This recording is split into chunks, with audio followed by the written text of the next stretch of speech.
Cuando entró, la señora de Beauseant hizo un gesto seco y le dijo con voz breve: «Señor de Rastignac, me es imposible recibiros, en este momento por lo menos. Estoy muy ocupada».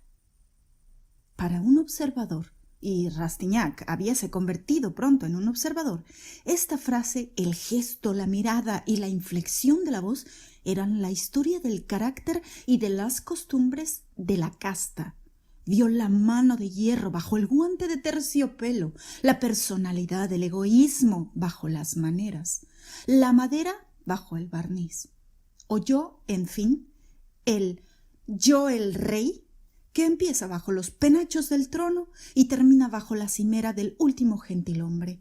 Eugenio se había entregado con excesiva facilidad a creer en la nobleza de la mujer. Como todos los desgraciados, había firmado de buena fe el pacto delicioso que debe atar al bienhechor con el favorecido, y cuyo primer artículo consagra entre los corazones grandes una perfecta igualdad.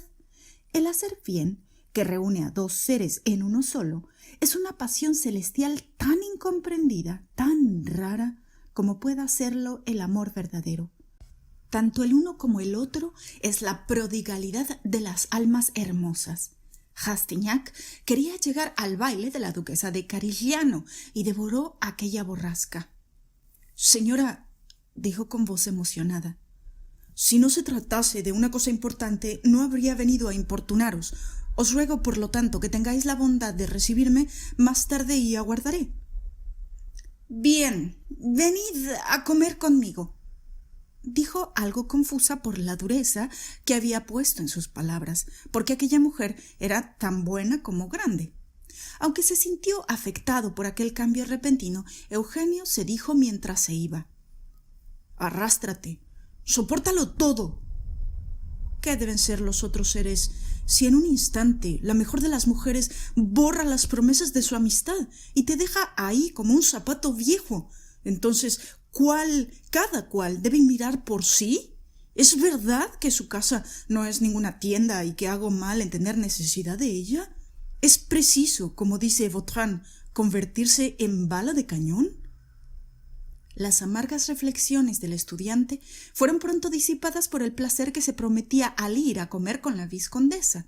Así, por una especie de fatalidad, los más mínimos acontecimientos de su vida conspiraban para empujarle a la carrera en la que, según las observaciones de la terrible esfinge de casa Vauquer, debía, como en un campo de batalla, matar para que no le matasen, engañar para no ser engañado, en la que había de dejar a un lado su conciencia, su corazón, cubrirse el rostro con una máscara, burlarse sin piedad de los hombres y, como en la ceremonia, coger su futuro sin ser visto para merecer la corona.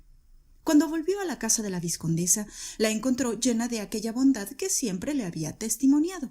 Ambos se dirigieron a un comedor en el que el vizconde aguardaba a su esposa y en el que resplandecía aquel lujo de mesa que bajo la Restauración, como todo el mundo sabe, fue elevado al más alto grado.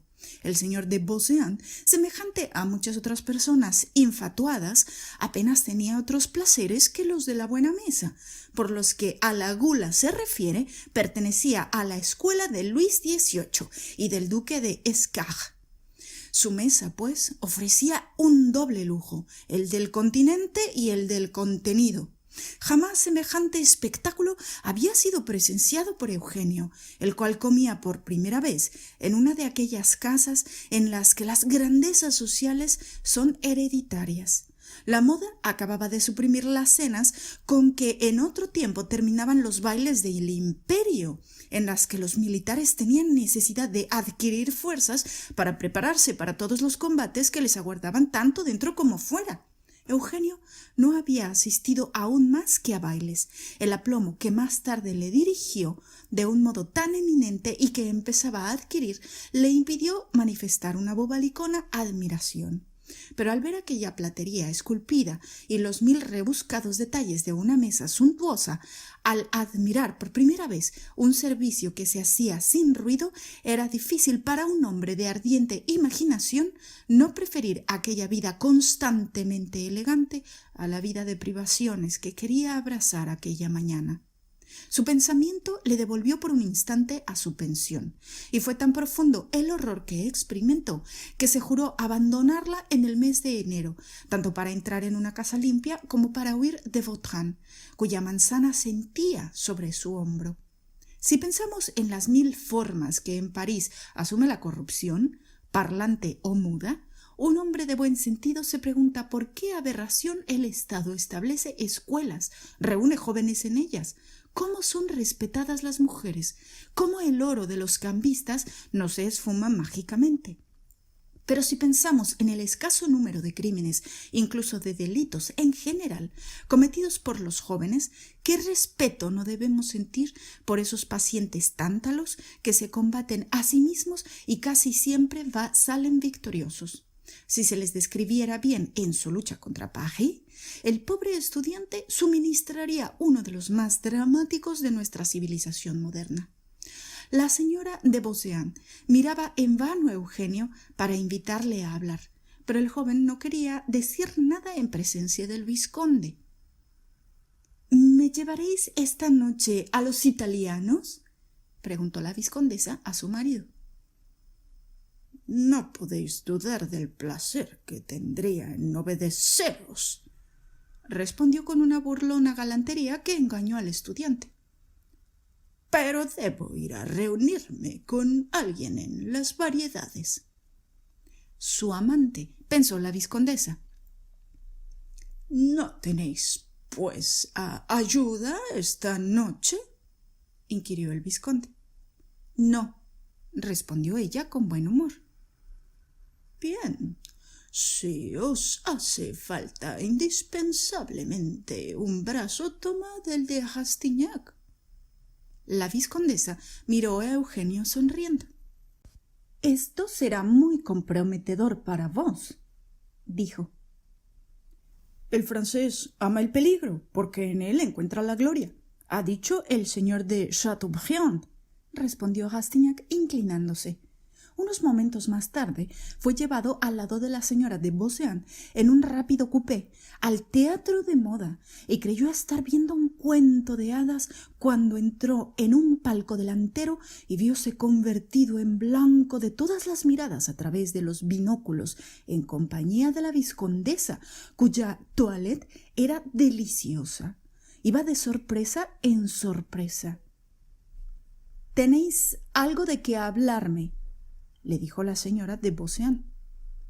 «Ah, ahí tenéis a la señora de Nucingen, a 3 palcos del nuestro. Su hermana y el señor de Treilles se encuentran al otro lado». Al decir estas palabras, la vizcondesa miraba hacia el palco en el que debía encontrarse la señorita de Rochefide, y al no ver en él al señor de Ayuda, su rostro adquirió un fulgor extraordinario. «Es encantadora», dijo Eugenio después de haber mirado a la señora de Nucingen. «Tiene las cejas blancas». «Sí, pero qué talle tan esbelto». «Tiene grandes las manos». «Qué ojos tan hermosos». «Tiene la cara alargada». «Pero llena de distinción». «Es una gran suerte para ella tener distinción por lo menos en la cara. Fijaos de qué modo toma y deja su binóculo. El gorget se trasluce en todos sus movimientos», dijo la vizcondesa con gran asombro por parte de Eugenio. En efecto, la señora de Beauseant miraba a la sala con su binóculo y parecía no fijarse en la señora de Nucingen, de la cual, sin embargo, no perdía un solo gesto. La concurrencia era exquisitamente bella. Delfina de Nucingen se sentía muy halagada de ocupar la atención exclusiva del joven, guapo y elegante primo de la señora de Beauseant, el cual no miraba más que a ella. «Si continuáis cubriéndola con vuestras miradas, vais a provocar un escándalo, señor de Rastignac», No conseguiréis nada si os arrojáis de ese modo a los pies de las personas. Querida prima, dijo Eugenio, ya me habéis protegido mucho. Si queréis completar vuestra obra, solo os pido que me hagáis el favor, que os costará poco trabajo y me hará mucho bien. Ya estoy preso. ¿Ya? Sí. ¿Y de esa mujer? ¿Es que mis pretensiones serían bien acogidas en otra parte?, dijo lanzando una penetrante mirada a su prima. La señora duquesa de Carigliano es amiga de la señora duquesa de Berry, añadió después de una pausa. Tenéis que verla. Tened la bondad de presentarme a ella y de llevarme al baile que dará el lunes. Allí encontraré a la señora de Nucingen y libraré mi primera escaramuza. Con mucho gusto, dijo la vizcondesa. Si ya sentís afición por ella, vuestros asuntos del corazón marchan bien. He allí a de Marsay, en el palco de la princesa Galationa. La señora de Nucingen sufre un suplicio. Está despechada. No hay momento mejor para abordar a una mujer, sobre todo a una esposa de banquero. Estas damas de la chose d'antan aman todas las venganzas. ¿Qué haríais, pues, vos en tal caso? Yo sufriría en silencio. En aquel instante el marqués de Ajuda apareció en el palco de la señora de Beauséant. He hecho más de 1000 negocios para poder venir a veros, dijo, y os informo de ello para que no sea considerado como un sacrificio. El radiante rostro de la vizcondesa enseñó a Eugenio a reconocer la expresión de un verdadero amor y a no confundirlo con los fingimientos de la coquetería parisiense. Admiró a su prima, enmudeció y cedió, suspirando su sitio al señor de Ajuda. ¡Qué noble, qué sublime criatura! Es una mujer que ama así, se dijo. ¿Y ese hombre habría de traicionarla por una muñeca? ¿Cómo es posible traicionar así? Sintió en su corazón una rabia infantil. Habría querido echarse a los pies de la señora de Beauséant, deseaba el poder de los demonios, con objeto de acogerla en su corazón, como un águila arrebata en la llanura y la lleva a su nido a una joven cabra blanca que aún mama. Sentíase humillado de encontrarse en aquel gran museo de la belleza sin su cuadro, sin una amante. Tener una amante es una posición casi real, decíase. Es el signo del poder. Y miró a la señora de Nucingen como un hombre insultado mira a su adversario. La vizcondesa volvióse hacia él para dirigirle por su discreción 1000 gracias en un guiño de ojos. El primer acto había terminado. ¿Conocéis lo suficiente a la señora de Nucingen para presentarle al señor de Rastignac? Dijo al marqués de Ajuda. Estará encantada de ver al caballero, dijo el marqués. El apuesto portugués se levantó, tomó del brazo al estudiante que en un abrir y cerrar de ojos se encontró al lado de la señora de Nucingen. Señora baronesa, dijo el marqués, tengo el honor de presentaros al caballero Eugenio de Rastignac, primo de la vizcondesa de Beauséant. Le causáis tan buena impresión que he querido completar su felicidad acercándole a su ídolo. Estas palabras fueron dichas con cierto acento de burla, que daban un aire algo brutal al pensamiento, pero de un modo que nunca desagrada a las mujeres. La señora de Nucingen sonrió y ofreció a Eugenio el sitio de su marido, que acababa de salir. «No me atrevo a proponeros que os quedéis a mi lado, caballero», le dijo. «Cuando se tiene la dicha de estar junto a la señora de Beauséant, uno no se mueve de allí». «Pero», le dijo en voz baja Eugenio, «creo que, si quiero complacer a mi prima, me quedaré al lado de vos». Antes de que llegara el señor marqués, añadió en voz alta: Estábamos hablando de la distinción de toda vuestra persona. El señor de Ajuda se retiró. ¿Verdaderamente, caballero? Dijo la baronesa. ¿Vais a quedaros conmigo? Así nos conoceremos, pues la señora de Gestot me había inspirado ya el más vivo deseo de conoceros. Entonces es muy falsa, porque ha dado orden de que cuando vaya a su casa digan que no está. ¿Cómo? Señora, no me atrevo a deciros la razón de ello, y reclamo toda vuestra indulgencia si he de revelaros tal secreto. Yo soy vecino de vuestro señor padre. Ignoraba que la señora de Gestot fuera su hija. Cometí la imprudencia de hablar de ello muy inocentemente y he molestado a vuestra señora hermana y a su marido.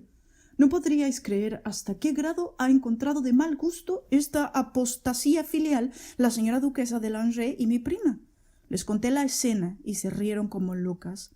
Fue entonces cuando, al trazar un paralelo entre vos y vuestra hermana, la señora de Beauseant me habló de vos en términos muy elogiosos y me dijo hasta qué punto vos erais una hija excelente para el señor Goriot. ¿Cómo, en efecto, no habríais de amarle? Os adora tanto que ya empiezo a sentir celos. Esta mañana hemos hablado de vos durante 2 horas. Luego, con la mente henchida de todo lo que vuestro padre me había contado esta tarde, comiendo con mi prima, yo le decía que no podíais ser tan hermosa como amante. Queriendo sin duda favorecer tan cálida admiración, la señora de Beauseant me ha traído aquí, diciéndome con su gracia habitual que os vería. —¿Cómo, caballero? —dijo la mujer del banquero. —Ya os debo gratitud. Un poco más y quedaremos convertidos en viejos amigos. Aunque la amistad debe ser en vos un sentimiento poco vulgar, dijo Rastignac, yo no quiero nunca ser vuestro amigo. Estas tonterías estereotipadas para uso de principiantes parecen siempre encantadoras a las mujeres y no resultan pobres más que leídas en frío. El gesto, el acento, la mirada de un joven les confieren incalculables valores. La señora de Nucingen encontró a Rastignac muy simpático.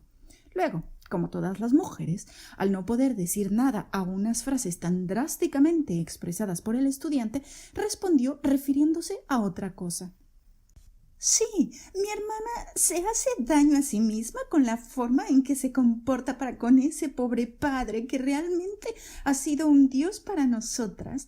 Ha sido preciso que el señor de Nucingen me ordenara que no viera a mi padre más que por la mañana para que yo cediese a este punto. Pero mucho tiempo me he sentido desdichada por ello. Lloraba. Estas violencias venidas después de las brutalidades del matrimonio fueron unas de las razones que más perturbaron mi hogar. Ciertamente soy la mujer más feliz a los ojos del mundo, pero en realidad la más desventurada. Vais a creerme loca al hablaros así, pero conocéis a mi padre y a este título no podéis serme indiferente. ¿No habréis encontrado a nadie? —le dijo Eugenio— que se halle animado del más vivo deseo de perteneceros. ¿Qué es lo que buscáis todas vosotras? La felicidad —añadió con una voz que le llegaba al alma. Bien, si para una mujer la dicha consiste en ser amada, adorada, tener un amigo al que pueda confiar sus deseos, sus caprichos, sus penas, sus alegrías, mostrarse en la desnudez de su alma, con sus lindos defectos y sus bellas cualidades, sin temor a verse traicionada, creedme, ese corazón abnegado, siempre ardiente, no puede hallarse más que en un hombre joven, lleno de ilusiones, que nada sabe aún del mundo y nada quiere saber de él, porque vos os convertís en el mundo para él. Yo, vais a reíros de mi ingenuidad, llego de un rincón de provincia, enteramente nuevo, no habiendo conocido más que hermosas almas, y ya pensaba quedarme sin amor. He llegado a ver a mi prima, a la cual me ha hecho intuir los 1000 tesoros de la pasión.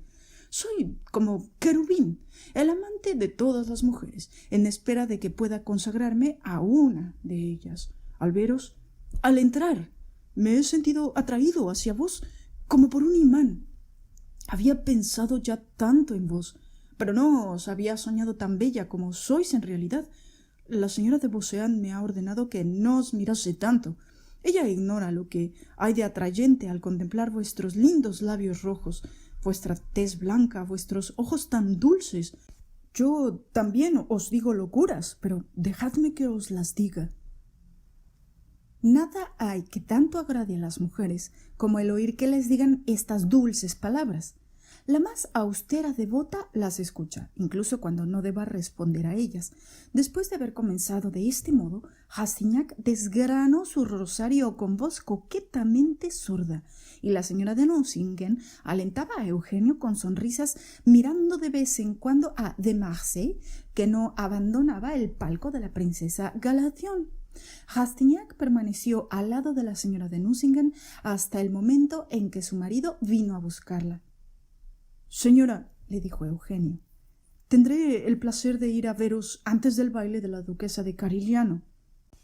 Puesto que la señora os invita, dijo el barón alsaciano, cuyo rostro rubicundo anunciaba una peligrosa amabilidad, podéis estar seguro de ser bien recibido. Mis asuntos van por buen camino, porque no se ha asustado al oír que le decía ¿me amaréis? El caballo lleva ya el bocado. Saltemos encima de él y gobernémoslo.